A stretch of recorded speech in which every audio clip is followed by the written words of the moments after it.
भरोसा नहीं हुआ। उसके बाद उन्होंने होटल वालों से सीसीटीवी फुटेज दिखाने के लिए कहा। होटल वाले आनाकानी करने लगे।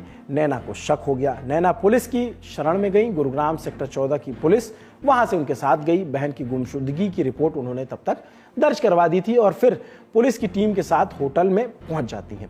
इस बार पुलिस और नैना के दोनों के सामने खड़ा था अभिजीत सिंह।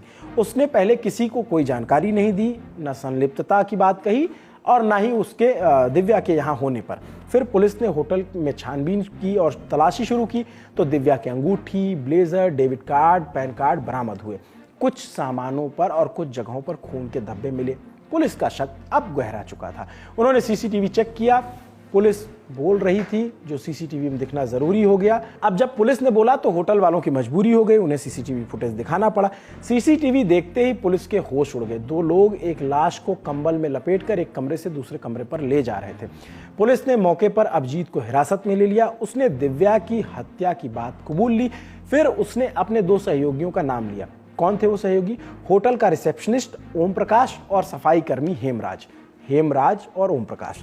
अभिजीत ने पुलिस को बताया कि दिव्या के पास अभिजीत के कुछ न्यूड फोटोज और वीडियो थे। अभिजीत उसे डिलीट करने के लिए कह रहा था, लेकिन दिव्या उसके बदले पैसा मांग रही थी। 2 जनवरी के दिन अभिजीत के होटल रूम में बैठे थे। फोटो डिलीट करने की बात हुई तो डिलीट करने से मना किया। अभिजीत ने दिव्या का फोन लेकर खुद फोटो डिलीट करने की कोशिश की तो दोनों में झगड़ा हुआ। गुस्से में अभिजीत ने उसे गोली मार दी और अपने सहयोगियों ओम प्रकाश और हेमराज को बुलाया। खबरों के मुताबिक इन दोनों कर्मचारियों को अभिजीत ने 10-10 लाख रुपए दिए ताकि लाश को उठाकर अभिजीत की BMW कार में रखा जा सके। तीनों आरोपी अब हिरासत में हैं। अब ये तो रही क्राइम की कहानी, लेकिन किसी क्राइम को साबित करने के लिए इकबालिया बयान, वीडियो फुटेज से कहीं ज्यादा चीजों की दरकार होती है। मसलन मर्डर वेपन, लाश की पोस्टमार्टम रिपोर्ट, विसरा रिपोर्ट और तमाम चीजें। और ये सभी चीजें मिलाकर मर्डर की कहानी को कोर्ट में साबित किया जाता है तो ही चार्जशीट दायर हो सकती है और तो ही आरोप तय हो सकता है। लेकिन अब लाश ही नहीं मिल रहा है तो मजबूती से मामला टिकेगा कहां, सवाल ये है। इसको ध्यान में रखकर पुलिस ने दिव्या की लाश खोजना शुरू किया, क्योंकि अभिजीत ने सारी जानकारी पुलिस को दे दी, लेकिन उसने अभी तक ये नहीं बताया कि लाश को कहां ठिकाने लगाया था। लाश की खोज में सबसे पहले होटल के बाहर के सीसीटीवी फुटेज को देखा गया। इन कैमरों में BMW कार पंजाब की तरफ जाते हुए दिखाई दी। पुलिस ने अंदाजा लगाया तो लाश पंजाब की ओर जाकर खोजना शुरू किया। जब खोजबीन हुई तो पटियाला में एक नहर के पास पुलिस को कार बरामद हुई। कार में खून के निशान मिले, लेकिन लाश फिर भी नहीं मिली। लाश अब भी पुलिस खोज रही है और यहां पर पुलिस से हुई है भारी गलती। 5 जनवरी की सुबह जब खबर आई तब होटल सिटी पॉइंट में पुलिस हत्या की जांच कर रही थी। लाश उस समय होटल में ही थी, ऐसी जानकारी मिली है, लेकिन पुलिस को पता नहीं चला। खबरों के मुताबिक इस होटल में अभिजीत ने कमरा नंबर 114 हमेशा अपने लिए बुक कर रखा था, लेकिन वारदात वाले दिन अभिजीत और दिव्या कमरा नंबर 111 में रुके। मर्डर के बाद ओम प्रकाश और हेमराज ने लाश 114 में ट्रांसफर कर दी और पुलिस 111 नंबर वाले कमरे की तलाशी करके वापस आ गई। यही पुलिस से हो गई भारी गलती। पुलिस मर्डर में एक अहम सुराग मिस कर चुकी है और इसके बाद लाश को ठिकाने लगाया गया और वो लाश अब तक पुलिस को नहीं मिली है। हमने इंडिया टुडे के क्राइम पत्रकारों से इस पर बातचीत की, पूछा दिव्या पाहुजा की लाश क्यों नहीं मिल रही है और लाश तलाशने के किन एंगल्स पर पुलिस ध्यान दे रही है। सुनिए क्या जवाब मिला। देखिए, दिव्या को लेकर लगातार पुलिस की जांच आगे बढ़ रही है। ये कहा जा रहा था कि दिव्या का जो शव है वो पंजाब की किसी नहर में फेंका गया है। इससे पहले यह भी खबर आई थी कि उसका जो शव है वो BMW कार जो कि आरोपी से संबंधित थी उसकी डिक्की में है। जब पुलिस मौके पर पहुंची, कार को रिकवर किया तो वहां से तो शव नहीं मिला। ऐसा माना जा रहा है कि हो सकता है कि आरोपी अभी भी बरकरार रहा हो।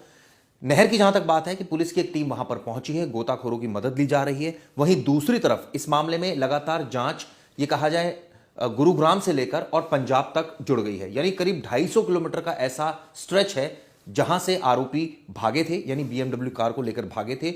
और 2 चीजें इसमें अभी तक साफ हैं। एक बार उन्होंने कहा कि डिक्की में जो है वो शव हो सकता है और दूसरी बार कहा कि नहर में फेंका गया है।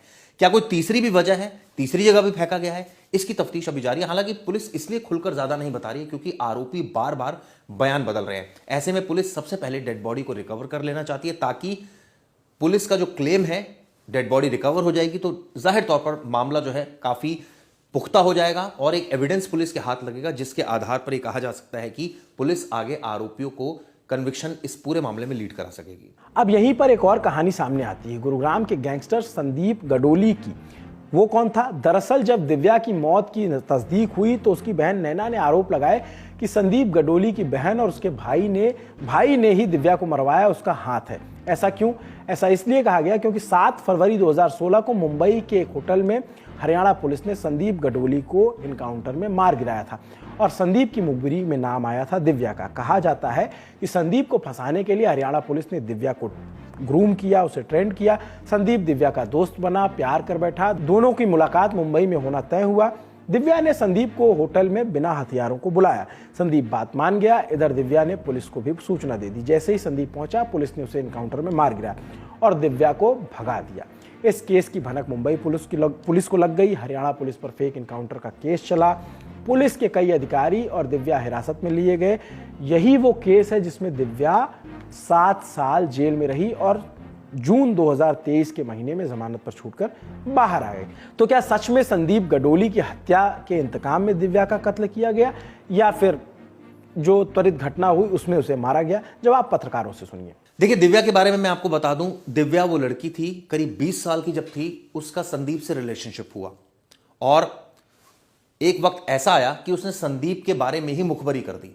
यानी कि यह सवाल अभी तक साफ नहीं हुआ कि उसने मुखबरी क्यों की थी। हालांकि हल्कों में एक खबर जरूर है कि उसको पैसा ऑफर किया गया मोटा, उसकी मदर को पैसा ऑफर किया गया, इस वजह से उसने लोकेशन जो है वो बता दी। शुरुआत में यह मामला हरियाणा पुलिस ने तो साफ साफ कहा कि उनको एक इंफॉर्मेशन मिली जिसके बेस पर उन्होंने संदीप का एनकाउंटर किया, लेकिन जब मुंबई पुलिस ने जांच की तो पूरा मामला पलट गया। साफ हुआ कि फेक एनकाउंटर था। यह भी साफ हुआ दिव्या, उसकी मां, गुरुग्राम पुलिस के कुछ अधिकारी और एक गैंगस्टर था मनोज, वो इस पूरी साजिश में शामिल थे। यानी कि बिल्कुल क्लियर कट है कि जो लड़की शुरुआत में किसी के साथ थी, जिसको अपना प्यार समझती थी, उसी के साथ उसने धोखा किया। 7 साल वो जेल में रही और उसके बाद जब वो बाहर आई तो अभिजीत के संपर्क में आ गई और अभिजीत के साथ भी उसने वही गंदा खेल किया, यानी कि ब्लैकमेलिंग का धंधा। इसके बाद इस पूरे मामले में उसकी हत्या हो गई। अब पुलिस उसकी डेड बॉडी को तलाश रही है और तमाम पहलुओं से इस पूरे मामले की जांच की जा रही है। इतनी सारी जानकारियां सामने आने के बावजूद हरियाणा पुलिस की जांच किस दिशा में आगे बढ़ रही है, इसको भी आपको जानना चाहिए। देखिए, पुलिस की जांच चूंकि अभी बहुत इनिशियल स्टेज पर है, सबसे पहले इंपॉर्टेंट इसमें एस्पेक्ट यही था कि आरोपियों को गिरफ्तार करने का। दरअसल आरोपी, इसमें बड़ा ही एक तरह से कहा जाए कि फिट ऑफ रेज में मर्डर किया गया। आरोपी इतना डर गया था, यानी अभिजीत, कि वो ये तक भूल गया कि जहां से वो डेड बॉडी डिस्पोज ऑफ कर रहा है वहां पर तो सीसीटीवी लगे हैं और सारी उसकी हरकत सीसीटीवी में कैद हो गई। उसने खुद ही सबूत आसानी से पुलिस को दे दिया और पुलिस के लिए केस क्रैक करना बहुत आसान हो गया। लेकिन अभी भी 2 पहलू इस पूरे मामले में सबसे अहम है। इनफैक्ट शुरुआत में तो 3 पहलू थे जब गाड़ी भी नहीं मिली थी, अब गाड़ी मिल चुकी है, लेकिन अभी भी 2 पहलू हैं। यानी एक पहलू डेड बॉडी का मिलना और दूसरा पहलू इस मामले में जो पूरा सीक्वेंस ऑफ इवेंट है वो रिक्रिएट होना, उसका मोबाइल मिलना। ऐसे में पुलिस लगातार कई जगहों पर रेड कर रही है। जैसे मैंने बताया, करीब 250 किलोमीटर का स्ट्रेच है जहां पर आरोपियों ने डेड बॉडी को डंप किया होगा। तमाम उन्होंने बयान दिए हैं, उसके आधार पर जांच की जा रही है। लेकिन जहां तक बात है कि केस वर्कआउट बिल्कुल होगा, ये केस वर्कआउट, क्योंकि इससे पहले भी इस तरह के कई मामले सामने आए जिसमें पुलिस ने इस तरह के केसेस को वर्कआउट किया।